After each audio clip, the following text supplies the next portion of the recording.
Hi friends, ಎಲ್ಲರಿಗೂ ನಮಸ್ಕಾರ. ನೀವು ಇನ್ನೂ ನನ್ನ ಚಾನಲ್ ಸಬ್ಸ್ಕ್ರೈಬ್ ಆಗಿಲ್ಲ ಅಂದರೆ ಪ್ಲೀಸ್ ಸಬ್ಸ್ಕ್ರೈಬ್ ಆಗಿ, ಹಾಗೆ ಪಕ್ಕದಲ್ಲಿರುವಂಥ ಬೆಲ್ ಐಕನನ್ನು ಪ್ರೆಸ್ ಮಾಡಿ. ಸೊ ಫ್ರೆಂಡ್ಸ್, ನನ್ನ ಲಾಸ್ಟ್ ವೀಡಿಯೋಗಳನ್ನ ಚೆಕ್ ಮಾಡಿದ್ದೀರಾ, ಡ್ರೈ ಫ್ರೂಟ್ಸ್ ಮತ್ತು ನಟ್ಸಿನ ಬೆನಿಫಿಟ್ಸ್ ಏನು ಅಂತ. ಮತ್ತು ನೆಕ್ಸ್ಟ್ ವಿಡಿಯೋ ಏನಪ್ಪ ಅಂದರೆ ಯಾವ ತಿಂಗಳಿಂದ ಡ್ರೈ ಫ್ರೂಟ್ಸ್ ಮತ್ತು ನಟ್ಸ್ಗಳನ್ನ ಯೂಸ್ ಮಾಡಬೇಕು ಅಂತ ಇವನ್ನೆಲ್ಲ ಚೆಕ್ ಮಾಡಿರ್ತೀರಾ ಅಂತ ಅನ್ಕೋತೀನಿ. ಸೊ ಇವತ್ತಿನ ಒಂದು ಟಾಪಿಕ್ ಬಂದು ಡ್ರೈ ಫ್ರೂಟ್ಸ್ ಮತ್ತು ನಟ್ಸನ್ನು ಒಂದು ದಿನಕ್ಕೆ ಯಾವ ಕ್ವಾಂಟಿಟಿಲಿ ತಿನ್ನಬೇಕು, ಎಷ್ಟನ್ನು ಯೂಸ್ ಮಾಡಬೇಕು ನಮ್ಮ ದೇಹಕ್ಕೆ ಗರ್ಭಿಣಿಯರು ಅಂತ ಹೇಳೋದಾದರೆ, ಮೊದಲನೇದಾಗಿ ಆಲಮಂಡ್ಸ್ ಅಥವಾ ಬಾದಾಮ್ ಏನು ಹೇಳ್ತೀವೋ ಅದನ್ನು ಒಂದು ದಿನಕ್ಕೆ 5 ಯೂಸ್ ಮಾಡಬೇಕು. ಅದಕ್ಕಿಂತ ಹೆಚ್ಚು ಯೂಸ್ ಮಾಡಬೇಡಿ, ಸ್ವಲ್ಪ ಓವರ್ ಹೀಟ್ ಆಗಿಬಿಡುತ್ತೆ ಅಂತ ಹೇಳ್ಬೋದು. ನೆಕ್ಸ್ಟ್ ಹೇಳೋದಾದರೆ ವಾಲ್ನಟ್ಸ್ನ ಒಂದು ದಿನಕ್ಕೆ 1 ಅಥವಾ 2 ಯೂಸ್ ಮಾಡಿ. ಮೂರನೇದು ಡ್ರೈಡ್ ಫಿಗ್ ಅಂತ ಏನು ಹೇಳ್ತೀವಿ, ಅಥವಾ ಹತ್ತಿ ಹಣ್ಣು, ಅಂಜೂರ ಏನಂತೀವಿ, ಇದನ್ನೆಲ್ಲ ಒಂದು ದಿನಕ್ಕೆ 1 ಅಥವಾ 2 ಯೂಸ್ ಮಾಡಿ ಸಾಕು.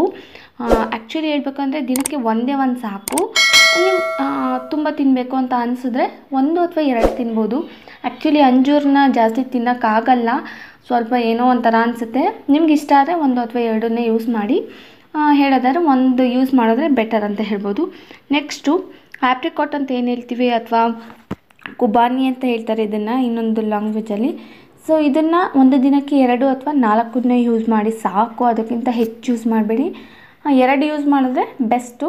ಸೊ ನಿಮ್ಗೆ ಜಾಸ್ತಿ ಬೇಕು ಅಂದರೆ ಈ ಬಾದಾಮಿ ಇವನ್ನೆಲ್ಲ ಕಮ್ಮಿ ಮಾಡಿಬಿಟ್ಟು ಇದನ್ನು 2ರಿಂದ 4 ಯೂಸ್ ಮಾಡಿ, ಒಳ್ಳೆಯದಾವು. ನೆಕ್ಸ್ಟು ಡೇಟ್ಸ್ ಅಥವಾ ಖರ್ಜೂರ ಅಂತ ಏನು ಹೇಳ್ತೀವಿ ಅದನ್ನು ಒಂದು ದಿನಕ್ಕೆ 2 ಯೂಸ್ ಮಾಡಿ ಸಾಕು, ಜಾಸ್ತಿನೂ ಬೇಡ.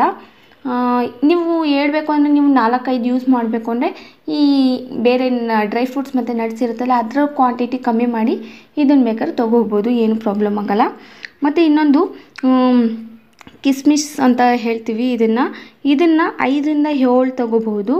ಇದನ್ನು ರೈಷಿನ್ಸ್ ಅಂತ ಬೇಕಾದ್ರೆ ಹೇಳ್ಬೋದು. ಇದನ್ನು ಇನ್ನೊಂದು ಲ್ಯಾಂಗ್ವೇಜಲ್ಲಿ ಹೇಳೋದಾದರೆ ಇದನ್ನು 5ರಿಂದ 7 ತೊಗೊಂಡ್ರೆ ಸಾಕು, ಹೆಚ್ಚು ಬೇಡ, ಓವರ್ ಹೀಟ್ ಆಗಿಬಿಡುತ್ತೆ ಡ್ರೈ ಫ್ರೂಟ್ಸ್ ಮತ್ತು ನಟ್ಸ್ ಯೂಸ್ ಮಾಡೋದ್ರಿಂದ.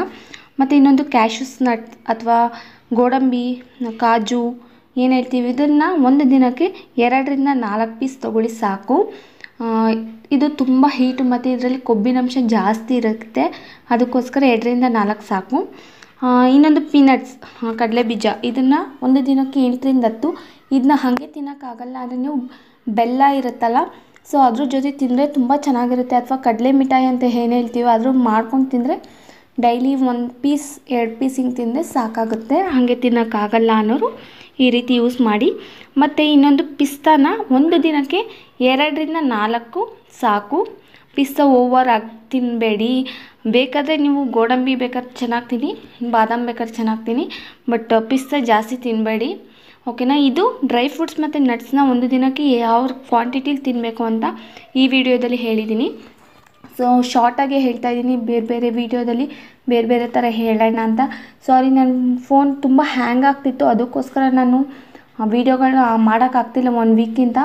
ಕೆಲವೊಬ್ಬರು ತುಂಬ ಕಮೆಂಟ್ಸ್ ಮಾಡ್ತೀರಿ, ಮ್ಯಾಮ್ ನೀವು ರಿಪ್ಲೈನೂ ಮಾಡ್ತಿಲ್ಲ, ವೀಡಿಯೋನೂ ಮಾಡ್ತಿಲ್ಲ, ಪ್ಲೀಸ್ ರಿಪ್ಲೈ ಮಾಡಿ ಅಂತ. ಸಾರಿ, ಆಗಿದ್ದಕ್ಕೆ ಬೇಜಾರಾಗ್ತಿದೆ. ಆದಷ್ಟು ಬೇಗ ನಾನು ಬೇರೆ ಮೊಬೈಲಿಂದ ವೀಡಿಯೋಗಳು ಮಾಡ್ತಾ ಇರೋದು, ಆದಷ್ಟು ಬೇಗ ಮೊಬೈಲ್ ತೊಗೊಂಡು ವೀಡಿಯೋ ಮಾಡ್ತೀನಿ. Thank you.